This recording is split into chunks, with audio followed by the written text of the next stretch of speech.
Fellow of Chongyang Institute of Finance at Renmin University of China. Great to talk to you. So, China has unveiled 20 guidelines to boost consumption amid strict COVID policies and massive lockdowns. Which of these measures stood out for you, and how effective do you think they are? We should say that these 20 guidelines are very important to support the current economic development in China, especially to promote the consumption. As we know that in the past 3 months, this consumption index, especially for retail and catering, dropped by 35%.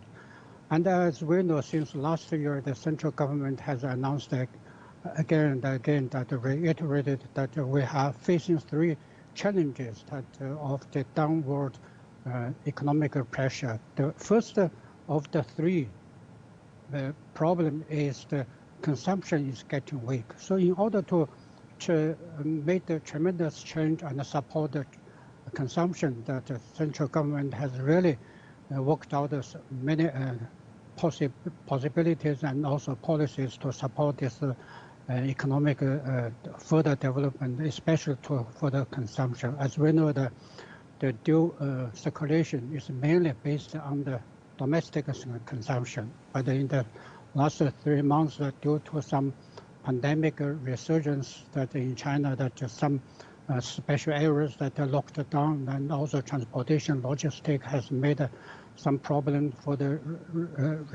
resumption of the production lines. So in this way, that these 20 guidelines so important and in good time, in the right time, that to support the real economy, especially for the catering and the retail business. As we know that 2 points must be emphasized. The first is that as the guidelines say that they will build up more warehouses in some major cities in order to keep the supply chain that in good and healthy situation and condition. And secondly, also they promote the green consumption in order to get a better boost for the economy, because the green consumption needs new green energy and green materials, building materials, for instance, in order to promote all this consumption market.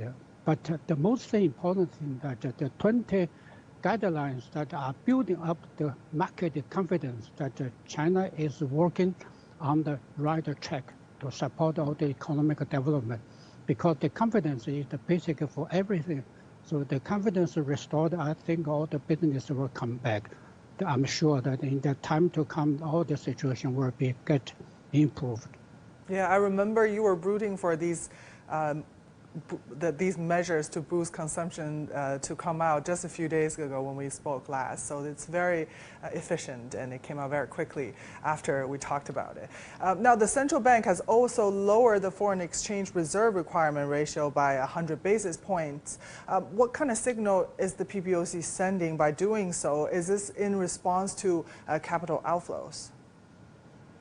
The signal sent out by the central bank is very clear, that to give more promotion and boost emphasizes to support the real economy in China. I think the first is not only to give the financial liquidity for the enterprises, because as we know, the companies, they need the liquidity from financially, but actually if they have liquidity, then they have mobility.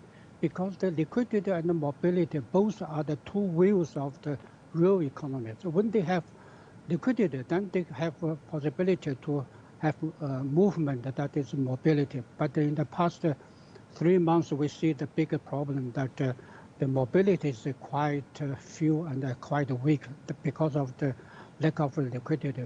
And the central bank, I think the triple I, the reduction will inject 530 billion renminbi in the market. This is really a good news for the market, increase all the confidence of the companies, and also especially very important for the investment, not only for domestic investment, but also for the global investors in China. But I don't think that it has a direct contact or impact on the so-called capital outflow, because capital outflow and the inflow is a normal case during the turbulences of the global market.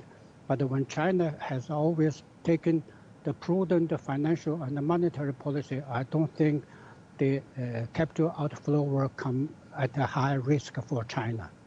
Okay. Now, the central bank also responded to the recent volatility of China's financial market, saying that it will step up prudent monetary policy to support the real economy, especially for small firms hit hard by the pandemic. What's your take on this? How shall we make sense of the response?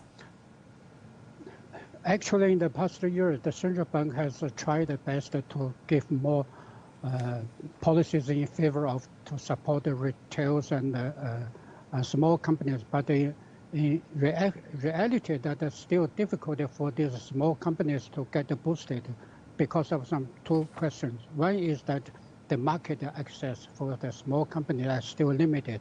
So that's why the 20 guidelines has a very, very important condition that ask all the local government and the local market to give up the barriers of the market access. That means should not be localized, so no local production to make the unified big market in China. This is the best way. And of course, the central bank has another major point to support the real economy, that to find the right business for the companies, that if they have a real business, that they have the real financing support. What's the meaning, in my opinion, the real economy, that they should have real business and they should have real financing support. In doing so, the real economy will further develop in China in a very healthy, very smooth development, and stable is also very important. As we know, the stabilizing of the fundamental economy section is very important, especially for those hard-hit companies during the pandemic outbreak. I think they need really fully support and from the central bank, especially from the monetary policy. Yeah, definitely. Thank you so much for your insights. Always great to have you on the show. Liu Zhiqin, Senior Research Fellow of Chongyang Institute of Finance at Renmin University of China.